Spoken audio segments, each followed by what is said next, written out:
છોટાઉદેપુર જિલ્લાના નસવાડી વન વિભાગના આરએફઓએ બાતમીના આધારે 35 લાખના ખેરના લાકડા અને મુદ્દામાલ ઝડપી પાડ્યા.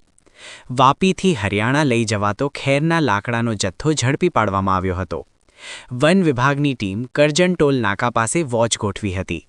બાતમીવાળી ટ્રક ઊભી રાખી તો ડ્રાઈવર દ્વારા પપૈયાની બિલ્ટી બતાવવામાં આવી હતી. વન વિભાગ દ્વારા ટ્રક પર ચડીને જોતા ત્યાં ખેરના લાકડા મળી આવ્યા હતા.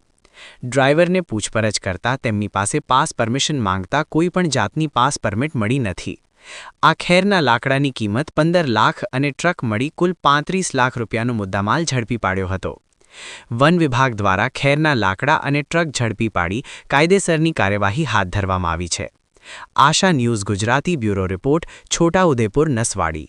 તારીખ 1/3/2026 રોજ મહેરબાન નાયબ વન સંરક્ષક છોટાઉદેપુર શ્રી આરબી સોલંકી સાહેબ તથા એસીએમ જે.કે. સોલંકી સાહેબને મળેલી બાતમીના આધારે નસવાડી રેન્જ સ્ટાફને તાત્કાલિક જાણ કરી અને કરજણ ટોલ નાકા પાસેથી પસાર થનાર ખેરની ગાડી આવતા એ ગાડીને અટક કરી તપાસ કરતા એના ઉપર ઘાસ નાખી નીચે ખેરનો માલ હોય જેની તપાસ કરતા એના પાસે પાસ પરમિશન માંગતા કોઈ પણ જાતની પાસ પરમિશન રજૂ કરેલ ન હોય, જેથી એનો ગુનો નોંધી તાત્કાલિક એ વાહન અને ડ્રાઈવરનો કબજો લઈ નસવાડી રેન્જ ખાતે લાવેલ છે.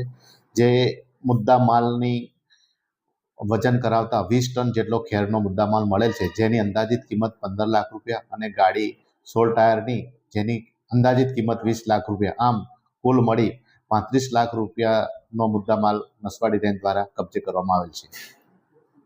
આરએફઓ નસવાડી, આરજે વણકર.